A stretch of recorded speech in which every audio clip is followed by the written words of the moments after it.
दोस्तों, अभी अपने देश में लोकसभा चुनाव के बाद जो एक खबर सबसे ज्यादा चर्चा में है वो है नीट का पेपर लीक।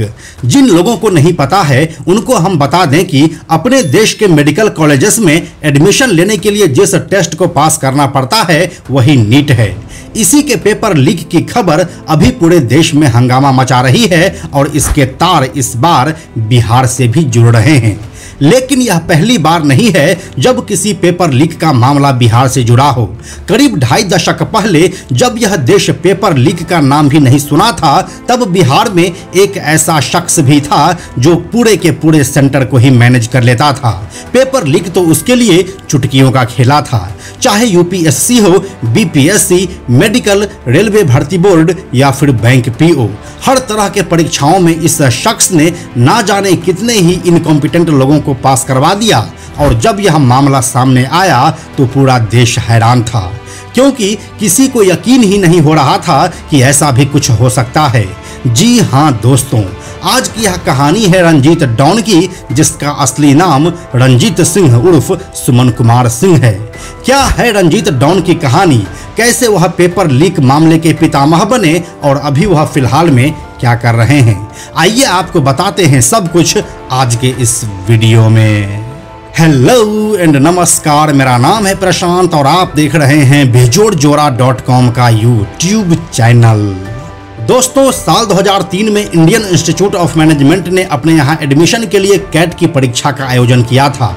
इसके लिए देश के 26 शहरों में 137 एग्जाम सेंटर्स बनाए गए थे, लेकिन एग्जाम से 1 घंटे पहले ही कैट का पेपर लीक हो गया। पेपर लीक की वजह से कैट को अपना एग्जाम रद्द करना पड़ा। यह पेपर रद्द कैट मामले की जांच उस वक्त सीबीआई को सौंपी गई। सीबीआई ने जब तहकीकात शुरू की तो उसे इस पूरे खेल का मास्टरमाइंड के बारे में पता चला। वो मास्टरमाइंड था बिहार के नालंदा के 33 वर्षीय रंजीत सिंह उर्फ रंजीत डॉन। सीबीआई इसके बाद हरकत में आ गई और उसने रंजीत डॉन को पकड़ने के लिए ताबड़तोड़ छापेमारी शुरू कर दी और फिर उसे दिल्ली के ही एक होटल से गिरफ्तार भी कर लिया गया। अब यहाँ से कहानी में सीधे 33 साल पीछे चलते हैं। बिहार के नालंदा जिले के हिलसा प्रखंड के खद्दी लोधीपुर गांव में 15 जनवरी 1970 को कुमार श्याम सुंदर सिंह के यहाँ एक बेटा जन्म लेता है। नाम रखा जाता है कुमार सुमन सिंह, जो अपने एक दूसरे नाम रंजीत सिंह के नाम से भी जाना जाता है।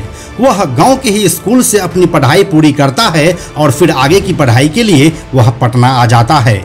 यहाँ आने के बाद उसका सामना एक दूसरी दुनिया के लोगों से होता है, जहाँ पर बिना पढ़ाई के ही परीक्षा में पास होना सिखाया जाता है।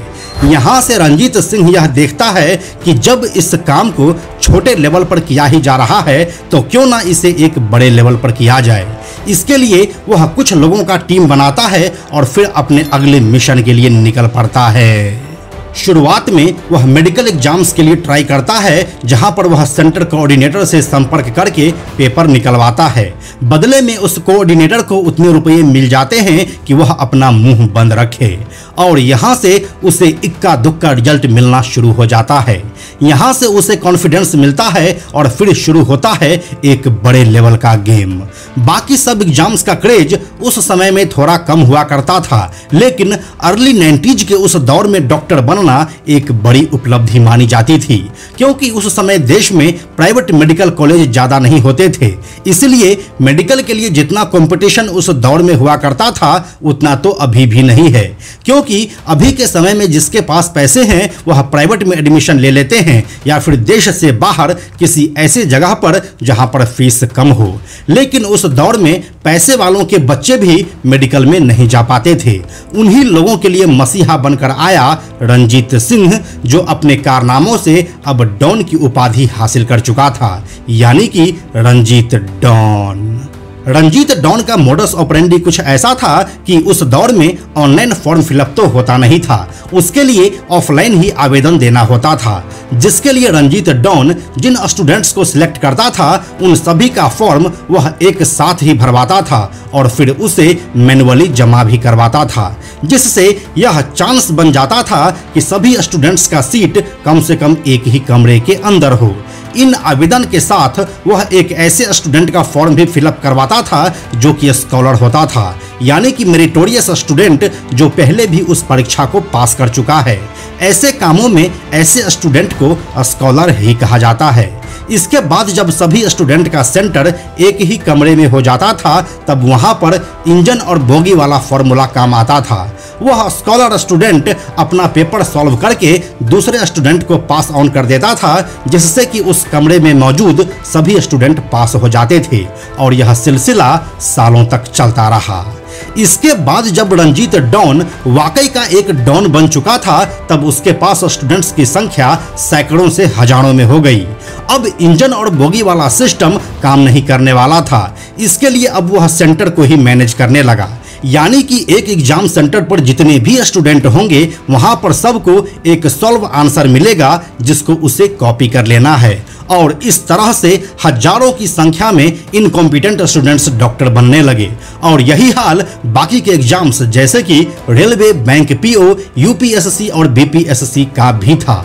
इन 5-7 सालों में रंजीत डॉन के अंदर अब खुद भी डॉक्टर बनने की चाह जगी, लेकिन उसका उम्र अब निकल चुका था, जिसके लिए वह साल 1991 में एक बार फिर से नाम बदलकर 10th का बिहार बोर्ड देता है, जिसमें वह अपना उम्र कम बताता है, क्योंकि इस समय बर्थ सर्टिफिकेट यानी कि जन्म प्रमाण पत्र उतना चलन में नहीं था। इसीलिए 10th के मार्कशीट में लिखे गए जन्म तिथि को ही वैलिड माना जाता था।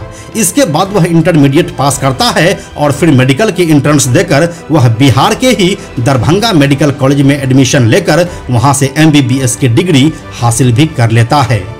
इसके बाद भी यह सिलसिला सालों तक चलता रहा, जब तक कि साल 2003 में कैट पेपर लीक वाला मामला सामने नहीं आया। इसके बाद जब रंजीत डॉन को गिरफ्तार किया जाता है तो उसके ऊपर मुकदमे भी शुरू होते हैं। सीबीआई ने 10 दिसंबर 2003 को रंजीत डॉन समेत 18 लोगों के खिलाफ केस दर्ज किया। यह मामला केस नंबर RC 24A/2003 के तहत IPC की धारा 409 और प्रिवेंशन ऑफ करप्शन एक्ट के तहत दर्ज किया गया था।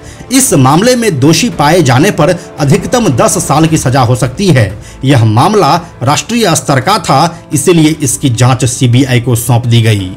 जांच के दौरान पता चला कि इस सिंडिकेट में कई बड़े और प्रभावशाली लोग शामिल थे।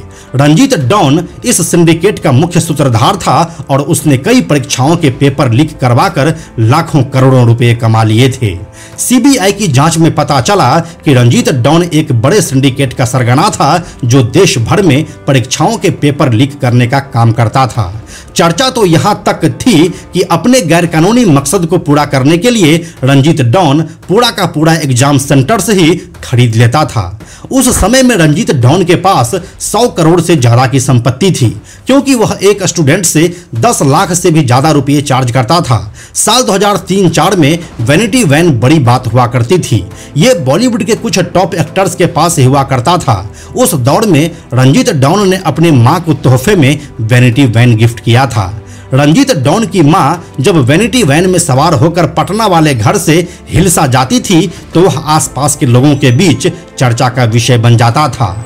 आम चर्चाओं में लोग यहाँ तक कहते हैं कि रंजीत डॉन के घर में मेहमानों को जिस कप में चाय परोसी जाती थी उसकी कीमत भी हजारों में होती थी। रंजीत डॉन ने पेपर लीक से होने वाली करोड़ों की कमाई को सफेद करने के लिए कागजों पर कई दवाई कंपनी रजिस्टर्ड करा रखी थी। ये दवाई कंपनियां हिमाचल प्रदेश के एड्रेस पर रजिस्टर्ड थी, लेकिन जब जांच हुई तो पता चला कि इनमें से मैक्सिमम कंपनीज कागजों पर ही थी और इसमें हर फाइनेंशियल ईयर में भारी नुकसान दिखाया जाता था, ताकि इसी बहाने पेपर लीक की काली कमाई को सफेद किया जा सके, और इसमें वह काफी हद तक कामयाब भी रहा। सीबीआई का दर्ज किया गया केस वैसे तो अभी भी अदालत में विचाराधीन है, जबकि इन मामलों में रंजीत डॉन समेत सभी आरोपी को साल 2009 में ही जमानत मिल चुकी है और वे लोग तभी से बाहर हैं। जब उनके खिलाफ जांच की जा रही थी तब उनके MBBS डिग्री की भी जांच हुई और उसी जांच में यह भी पता चला कि रंजीत डॉन ने 2 अलग अलग नामों से मैट्रिक बोर्ड की परीक्षा साल 1985 और 1991 में दिया था और इसी आधार पर अपना उम्र कम करवाकर वह मेडिकल में एडमिशन लिया था, जिसके बाद उसकी MBBS की डिग्री रद्द कर दी गई और उसका मैट्रिक का दोनों में से एक भी सर्टिफिकेट वैलिड नहीं रहा। यानी कि एक समय पर MBBS की डिग्री का दंभ भरने वाले रंजीत डॉन अब 10th बोर्ड भी पास आउट नहीं रहा। अभी की बात करें तो वह अब राजनीति में सक्रिय हो चुके हैं और चिराग पासवान की लोक जनशक्ति पार्टी से जुड़ा हुआ है। रंजीत डॉन नालंदा से विधानसभा और विधान परिषद का चुनाव भी लड़ चुका है, लेकिन उसे अभी तक किसी भी चुनाव में जीत नहीं मिली है। myNeta.com वाले वेबसाइट पर अभी भी उनकी संपत्ति 14 करोड़ से ज्यादा की बताई जा रही है और साथ में साल 2000 ईस्वी में दरभंगा मेडिकल कॉलेज से MBBS की डिग्री भी। रंजीत डॉन जब CBI के हत्थे चढ़ा तो उसने इस काम को छोड़ दिया, लेकिन उसके गैंग के कई मेंबर्स इससे बाहर नहीं आ पाए और कहीं ना कहीं यह काम अभी भी चल रहा है। इसीलिए जब भी अब अपने देश में पेपर लीक वाला मामला सामने आता है और इसके तार बिहार से जुड़ते हैं तो सबसे पहले लोगों की जुबान पर रंजीत डॉन का ही नाम आता है। तो यही थी पेपर लीक के पहले मास्टरमाइंड बिहार के रंजीत डॉन की पूरी कहानी। इस कहानी के बारे में आपका क्या सोचना है हमें कमेंट बॉक्स में लिखकर जरूर बताइए। हम जल्दी मिलते हैं आपसे एक नए कहानी के साथ। अंत में एक और ज़रूरी बात, हमने बेजोड़ जोड़ा का एक टेलीग्राम चैनल भी बनाया है जहां आपको हमारे सारे वीडियोस के लिंक सबसे पहले मिल जाएंगे। इसलिए आप लोग टेलीग्राम पर भी हमसे जुड़ें। टेलीग्राम पर हमसे जुड़ने के लिए सिंपली आप टेलीग्राम ऐप के सर्च में जाकर बेजोड़ जोड़ा लिखिए और चैनल पर जाकर ज्वाइन बटन क्लिक कर दीजिए। आप हमसे जुड़ जाएंगे। यह वीडियो अगर आपको पसंद आया तो इसे लाइक और शेयर जरूर करें।